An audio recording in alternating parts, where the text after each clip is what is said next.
I'm Roger Martin, I'm Bruce Martin. and Bruce and Roger make a podcast. Welcome to the show.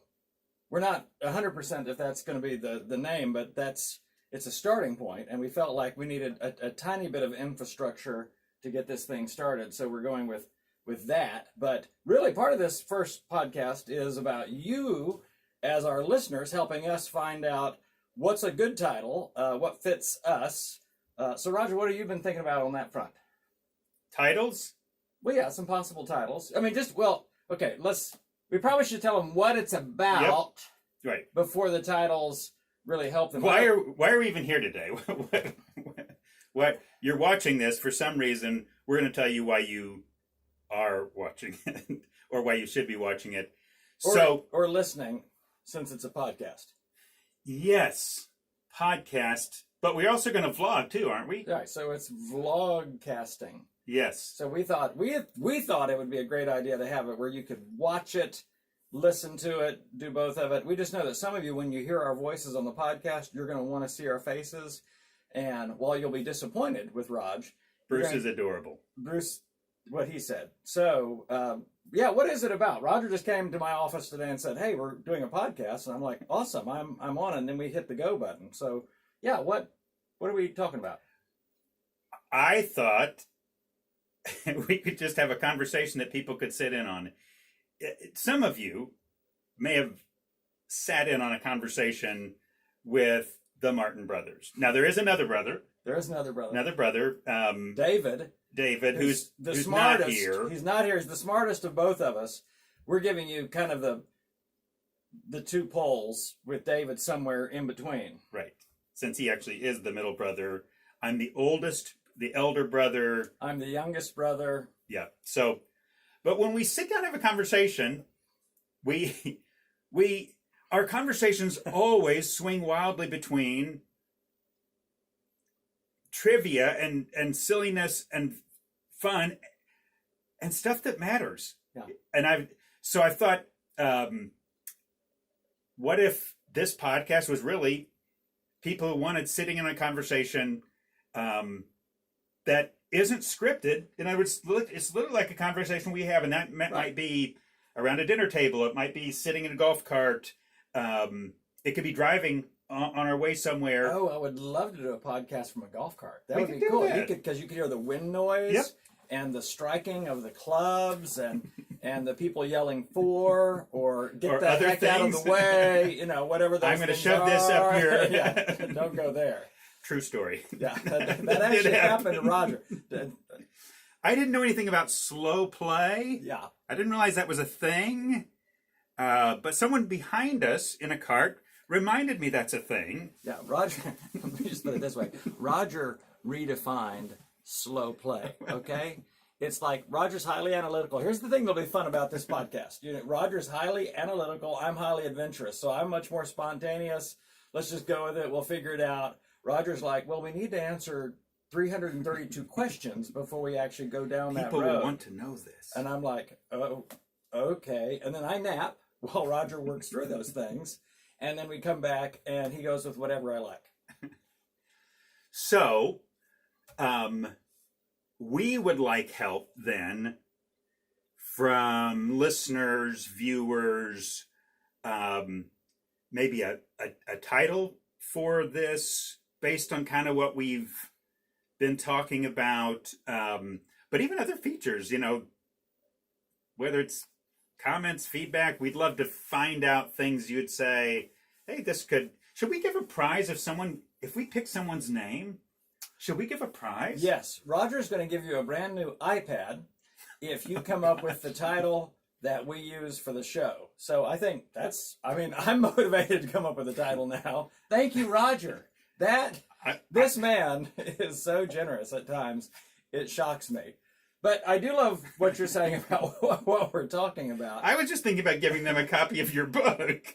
No, that's... Desperate for hope. We might get one submission by our mom if we go that direction, okay?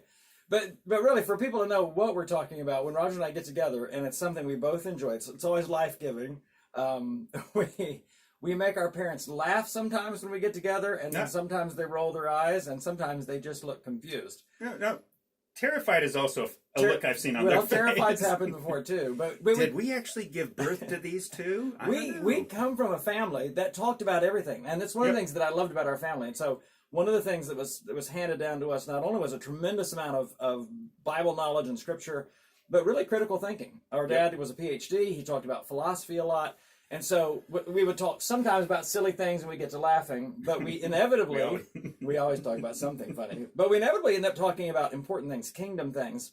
What's the heart of God about this? How is culture speaking into this? How should the church be speaking into this?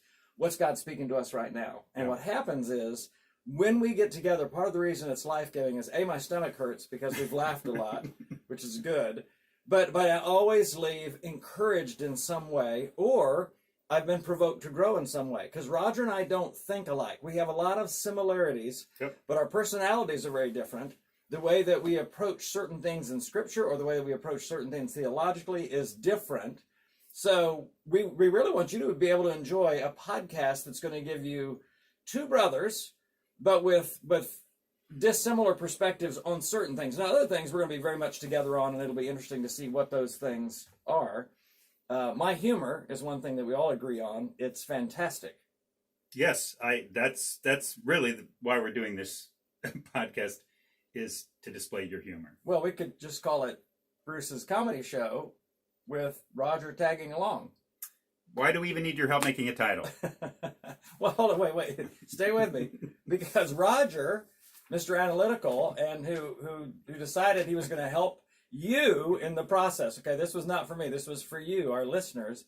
He came up with some fantastic potential names. Now, none of these are going to win you the iPad. That's my guess. But we want to give you food for thought.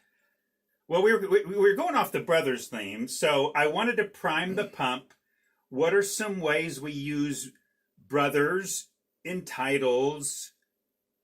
So, because some brothers have done really well. The Property Brothers, that's been pretty a pretty decent. good thing. Yep. Blues Brothers, very good. If we could just hitch our wagon to one of those, that's really what we're looking for. He wrote out, you'll love this, he wrote out podcast style. Listeners sit in on a typical Martin Brothers dinner conversation, which swings wildly between serious Jesus talk and silly sidebars. And honestly, I couldn't have said that any better. So I don't always agree with Roger, but on that one, I think he nailed it.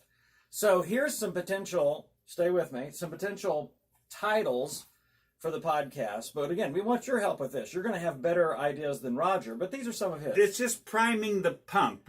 Yeah. So Blues Brothers, Property Brothers, we talked about that. Big Brother, which I find confusing because that it makes it seem like it's all about Roger, who is the big brother. Not only in age, but in size. On we go. I thought we could call it Little Brother. But Brothers in Arms, Blood Brothers, that sounds violent. That sounds like one of those, like, Martin Scorsese movies. We're just getting people thinking. Don't overthink. Okay, the Martin Brothers on Everything, Pastors and Comics, Hilarious and Holy, Serious and Silly, Deep and Light. Apparently Roger was on a nursery rhyme thing. Lite, light, deep and light. Challenge and Cheer, my personal favorite, Inglorious Pastords. I'll let you just... Wait, there's a story. Still let it sit out there. Wait, there's a story. Years ago, sitting around a table in a conversation that had some serious things going on. At one point, our friend sitting across the table calls, well, you guys are just a couple of pastards. And after we stopped laughing, 30 minutes later, we're like, it's true. We love that. That's awesome. So, Glorious Pastords, possibility there. Unscripted, Smile at Life, Life and Laughter, the Martin Brothers talk about everything. So, out of all those, we need help. I found one that I thought was potentially doable. And Roger didn't ask me to maybe throw some ideas out there. Why don't you give us some ideas? You mean right off the top of my head? Absolutely. Well, we could call it The Bruce Show with Roger Martin also. So you're saying the Bruce Brothers? Oh, the Bruce Brothers. That just pops. I like that. I mean, we want something that's going to stick in someone's mind. So it's like the Bruce and Raj Show. It like, Bill and Ted's Excellent Adventure. Bruce and Raj, excellent conversation. Something like that. It's important, though, that we have Raj second because B comes first in the alphabet. And I wouldn't want anyone to think that the podcast was largely about Roger because then listenership would be way down. Yeah. So we're going to... I can agree on that. Okay, I like the Bruce part first there. Another possible... Bruce and Roger talk about stuff. This, again, is why we need your help. Oh, wait, I got another one. This is great. This changes everything. Nope, sorry. Sorry, that one's already taken. That is a tremendous podcast you've never heard of yet because it's not actually out there. It's coming, though. It's coming soon. Coming soon. It is coming. Bruce and Raj's show about everything. It's kind of like from the Seinfeld theme, a show about nothing. We're actually going to flip the script and say Bruce and Raj talk about everything. It's a show about everything. I kind of like that. Yeah, maybe we should. I think people have an idea now. But that way, if people type in the search everything, they'll get my podcast, This Changes Everything, as well as the lesser podcast, Bruce and Raj talk about everything. So I'm just throwing some stuff out there. I don't want to make it sound like it's all about me. Well, this raises for me one of the things we most need to talk about, and that is a sponsor. Really? That you're going right there? With a lot of money. That would be helpful. We are not beyond using product placement and just pulling something, right? If we're promoting a book or a coffee, don't mind having just, Dunkin' Donuts. Oh, that's a great idea. Man, do you suppose we could get this sponsor, Raj? Chick-fil-A, Life and Laughter, sponsored by Chick-fil-A. Eat more chicken. If any of you know the Cathy family and can help make a contact there. I actually talked to the Cathy brothers one time at a conference years ago. They'll probably remember me. This is gold. We already have a sponsor. That's awesome. This is great. So that was what's really important with this podcast. Yeah. So think about sponsorship. That's great. The other thing we want you to think about is not only helping us title this thing, but we would love to get your input on what kind of things do you want to talk about. Part of the big thing that we want this to be for you is relevant. Roger and I, when we get together, we end up talking about current things. Now, sometimes because Roger's a Patriots fan, we end up talking about Tom Brady and draft picks and all that kind of stuff, which is interesting in and of itself. I'm a Broncos fan, which... There's not a whole lot to talk about there, at least in terms of playoffs or anything. But they are a National Football League team. Peyton Manning. He could throw the ball 12 yards downfield like nobody's business. So, but we also talk about relevant things. So obviously relevant right now, the whole pandemic, the way that it's affecting people. I would love for us to have a podcast just on social distancing and some of the social disconnect it's created, or even some of the antisocial things that I realize have come out of that. I'm a person that likes to connect with people one-on-one, and so for me, I realize I've been in a season of a little bit people-starved because I'm very used to, even whether it's a speaking engagement or at a church, I'm very used to being one-on-one with people, even in counseling. Most of the counseling that I'm doing right now is via Zoom, and that's okay, but there's something that's lost to me in the translation. So that's one thing that we might talk about at some point. Another thing that's fascinating to me, Roger, is how is this pandemic going to change the church? The way we do church, the way we understand church, the way we understand going to church. Well, and to me, that broader question is, what do so many things look like on the other side of COVID? Right. When I say the other side, not that it's simply gone away, but moving forward, what things are different in ways that they may not be the same. Right. So church is a fascinating part of that, and Bruce is always bringing up the religious and and the deeply spiritual. But I'm also thinking about how does that change retail and the restaurant industry, school? How does that change? But relationally, and how does it change Patriot games? I mean, one of the interesting things is any spectator sport. Right. How does it affect that? Right. How many spectators can you have in a space at the same time now? When will that even be possible? The concert industry. Right. But again, conferences, seminars. So it's fascinating. That's something fascinating to think about. And I think those are some of the kinds of things. But again, what ends up happening in our conversations is,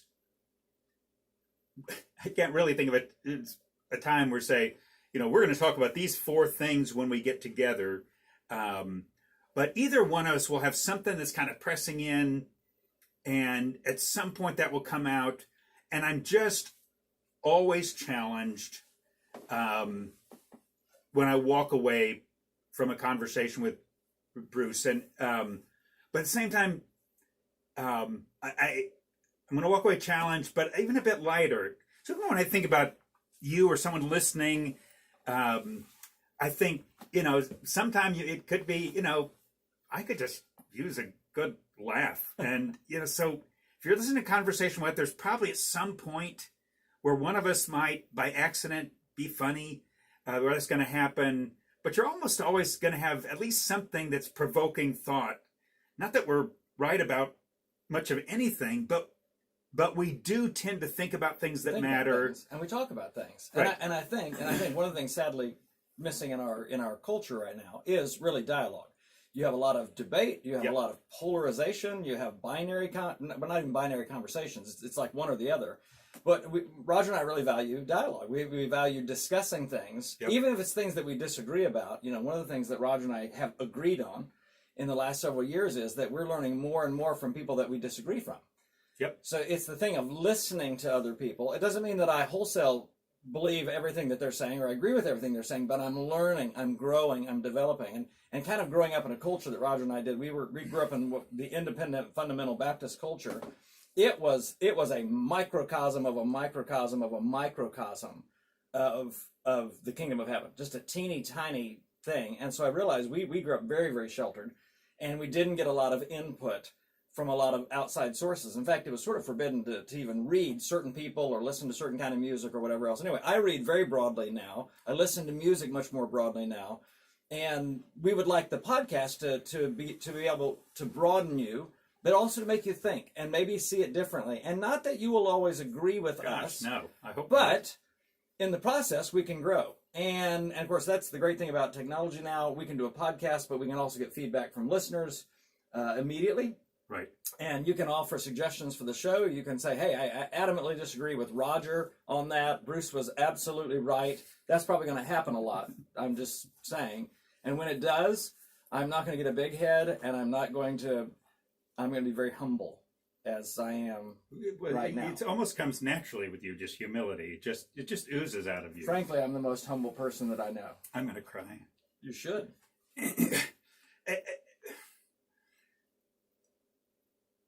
Bruce talked about sort of our background. We're both pastors, ex-pastors. All right, that was another title. We're ex-pastors. You could work with that. Oh, ex-pastors. That's good. I love that. Ex-pastors. Something. Recovering from church world. Recovering pastors. Recovering pastors. Oh, I love that. That's actually quite good. But ex-pastors, that has sort of that X-Files, X-Games, Factor. We're onto something right here. Ex-pastors. I like. Anyway, go ahead. You were saying something important there. Yes, I was trying to think. As with so many of our conversations, when Bruce gets really funny, I totally lose my train of thought. But one of the things we've learned to do is to listen better, to listen to each other.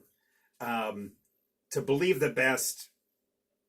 And I guess that's one advantage maybe of brothers, is that we see the best in each other. I know Bruce's heart. So when he's talking about something, even where we might pretty seriously disagree, I already know where his heart's coming from. I'm starting from a place also of I've got stuff I need to learn. I don't have it all figured out, and if anything, my history of changing things I believed, that has happened enough where I should hold my ideas a little bit more loosely. I should listen better. So we're hoping that it's a conversations that maybe model listening and without, again, just barbs and name calling. Yep. But the other thing that I love, and sometimes we miss this a little growing up in church world, or in our little segment church world, is sometimes we were too serious, right? Yes. Right. And we couldn't laugh enough. And I just love, by the grace of God, where he's brought us, where our conversations can be filled with laughter. I think we made Jesus too serious. Yeah. And that we failed to see, I mean, for Pete's sake, his first miracle, right? Okay, here's the first miracle. Let's think about the very first miracle. How is God the Father going to introduce Jesus to the world? Right. Miraculous. I mean, what's going to be the first miracle? I'm thinking. Well, I wonder what the conversation was like. Father, Son, Spirit. They're talking about what should be the first miracle. I would throw out you start with the resurrection. I mean, if you want to start with a bang, let's raise someone from the dead. People are just going to be flocking to that. I mean, it's like, wow, this person was dead. You will have immediate audience. Yeah. Or at the very least, some kind of miraculous healing. Something that seems to be doing some real good in culture. Well, even if like the feeding the 5,000. Well, yeah, so, there you go. Right, here you're thinking about feeding the hungry. We're thinking about hungry people, whatever. What a way to start your public ministry. Plus, you got 5,000 people there. Right. Which is big. Right. So in the world of critical mass, you've got critical mass. That's actually a great first miracle. Yeah, your I'm brand. In that conversation, great first miracle. Right. Your brand is great. Thousands of people are now talking, whatever. You've helped people. There's a feel-good element to that. You could at least heal a blind man, touch a leper. Think about this: cast out a demon. I mean, okay, if you make a super spiritual miracle, yep. let's maybe there's the person in town, like the guy in the Gadarenes. Everybody knows that he's just crazy and he's wild and he's demon possessed. Let's start right there, with the whole legion and take that off. That'd be, again, a great first miracle. But you know what they settled on? Let's turn this pot of water into the best wine ever made. In fact, I've done a little study on this, Roger. I study the Bible a lot. Roger studies it a little bit. I'm laughing.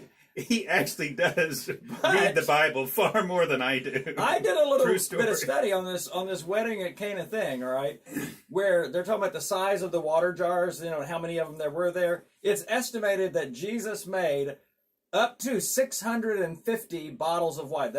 That's 750 milliliter bottles. 650 of those stay with me, at an event where they've run out. It's not that Jesus came to an event where they just forgot the wine. Oh, we forgot the wine. We forgot to call the caterer. There's no wine here. No, they've already drank all the wine. And it's interesting, and this is what's interesting to me about that story, even the interaction with Jesus and his mom. So his mom says, hey, I think, Jesus, you should help him out with this thing. And Jesus, his first response is, I don't think this is the time and space. He says, my time has not yet come.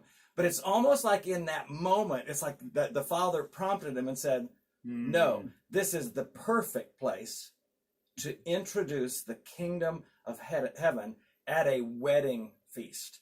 And from what I've read, those things would be 8 days long, which I can understand how you could run out of wine. It's an 8-day long thing, with the culmination of the wedding and the marriage and all of that. But think about the import of that. So in one sense, Jesus, his first miracle, his intro as the Messiah, is what I would call largely, it's a social miracle. Yeah. And it's a social miracle that's not essential. And frankly, it's a social miracle that many of our Baptist friends don't actually believe in. Well, let's put it this way. None of the weddings we went to when we were growing up as kids had an alcohol bar. There was that was... That Not gonna do it. That just didn't happen. And there's more that we could talk about on that front. But that is one of those things that when I think about it, it was a beautiful introduction to the kingdom, because, Jesus talks about later there's going to be this feast, and there's going to be this amazing wedding feast. And, when I look at Jesus' first miracle, it to me was a picture of what was yet to be. And it's interesting, even if you look at the bookends of Scripture, it begins in this garden, and there's a wedding in Genesis, Adam and Eve, but it finishes, also in this paradise with a wedding feast. So now every time I do a wedding, I'm reminded of that. I'm reminded of the wedding at Cana where Jesus did his first miracle, but I'm also reminded of the importance of weddings and feasting and celebrating. And interestingly enough, not surprising, but Jesus got a lot of flack from that first miracle. You realize from that point on, he had religious leaders calling him a glutton and a drunkard. Yeah. Why? Yeah. Because he just made 650 bottles of wine at a wedding where they ran out of it. Yeah. And again, I think sometimes we just sort of skip over that stuff without thinking about why then. Yeah. He's setting a whole tone. I love the fact. I love the fact that he was at a wedding. Yes. He's not always at the synagogue. He's not always out teaching. He's being with people. And again, certainly if you've ever been to a wedding, there's laughter, there's joy, and actually the wine, even the joy of good wine and good drinks and a meal together. Yep. And I just think there's this word about the way God made life to be. And maybe that's part of when coming full circle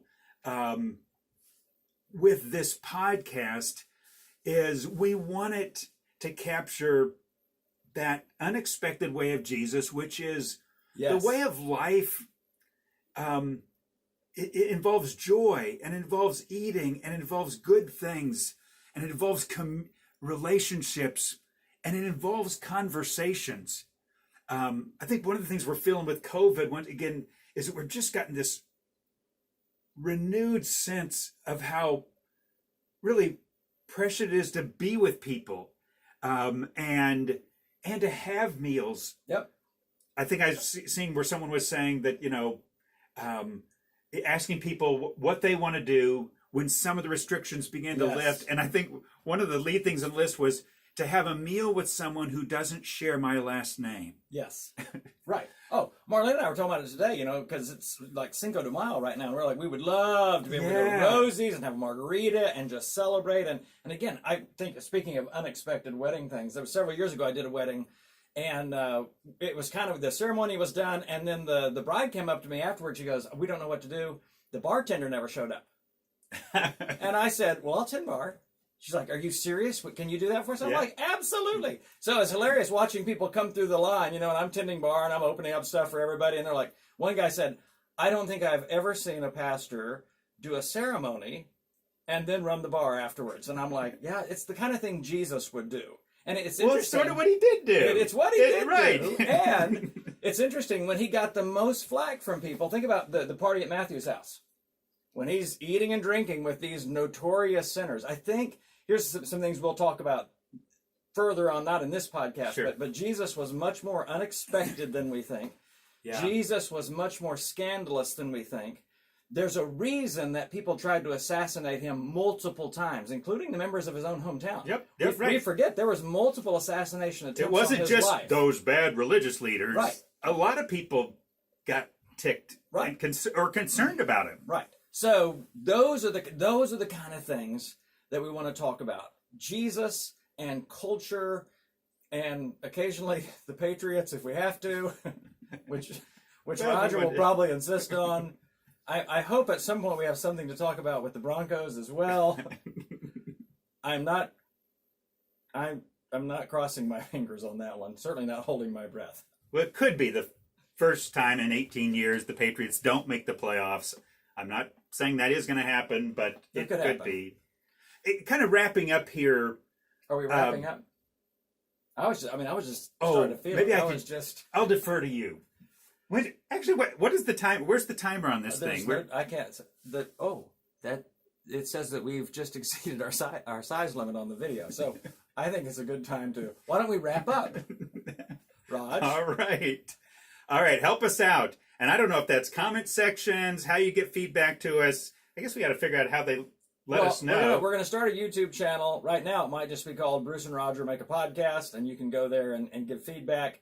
And then by the next time we do a video podcast, we'll hopefully have some suggestions for names, and then we'll switch everything over to that. In the meantime, you can send me an email at bruce@brucewmartin.com with any ideas, or you can send Roger an email at joyandraj@gmail.com with my wife Joy and Raj. Get that? Two become one. Right. That's the wedding theme again. Yeah. I like that. I guess we Marlena should have and Bruce planned is this. a little long. It's a little long. And no one would know how to spell Marlena. I'm sorry. All right, so give us some ideas, and we'll see you again next cast. Hopefully. Hopefully. Maybe not. Probably. We probably should have planned a little more. Are we done?